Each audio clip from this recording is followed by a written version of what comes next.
Alright, so today's lesson is going to be about displacement and velocities of a particle.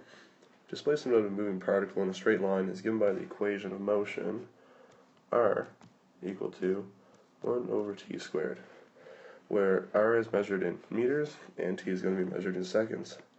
So what is the velocity of the particle at some time t? Well, in order to find that, we're going to have to use the definition of the derivative, or in other words, we're going to have to take the derivative of this function, and that will give us the velocity. Now, the reason this is because if you're not familiar with the physics behind it, or even the concept of what a derivative is, it's because if you have a point, so you have a position, and if you change, or take a differential, so you're changing something, or you're making it different, what you're doing is you're going to go to another point. That's a line. That's a change in position. And what that does is that gives you a rate. So all derivatives and everything are defined by rates. Just a little concept there. Help think about it. So anyway, on from that. So what we're going to do in this case is we're going to use the definition of the derivative. So in a previous one, so finding the tangent line, we used a similar idea. So what we're going to do to find the velocity at some time t, take the limit as h approaches 0. So you must be familiar with this, with r of h plus t minus r of t all over h. Okay. And so recall, so that our r power t is this. So what we have now is that we're just going to plug this in. So let's define what we have first. So r of t is 1 over t squared. So r of t plus h is going to be 1 over t. Let's fix that. 1 over t plus h squared. So what this will give us now, if we plug that in, is the limit as h approaches 0 of 1 over t plus h squared all over minus 1 over t squared all over h. And so what we're going to have to do now is that we're going to have to find a common denominator between this and numerator here, and we're going to have to simplify this so that we can actually do something with this. So what this is going to give us, if we try and simplify it, is going to be t squared.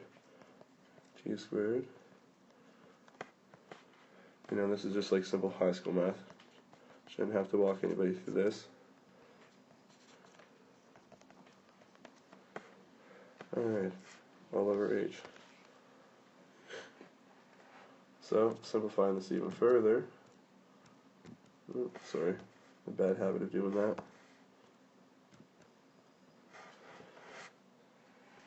It's going to give us t squared minus t squared plus h,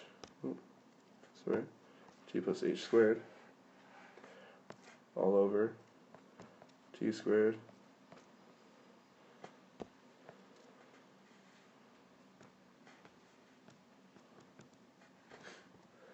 and then what we're going to have is this all over h again.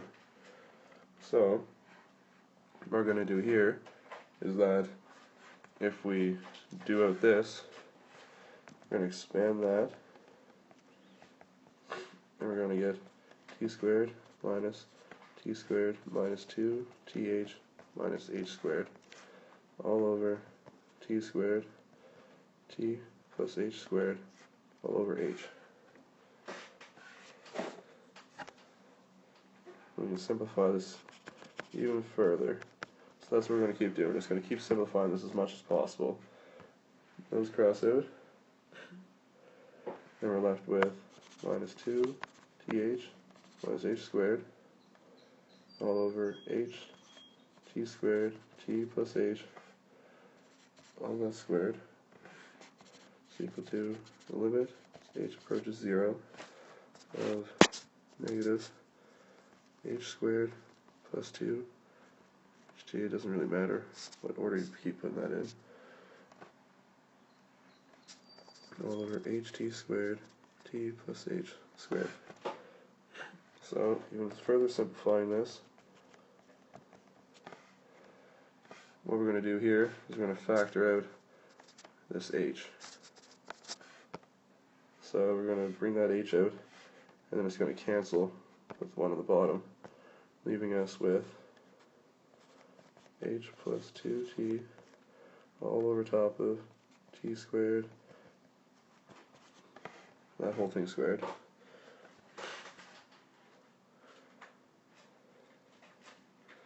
So now what we're going to do is that we're going to simplify this even further, and we're going to show what happens when h approaches 0 now. So as h actually approaches 0 of this whole thing, we're going to end up with minus 0 plus 2t over top of t squared t plus 0 all squared.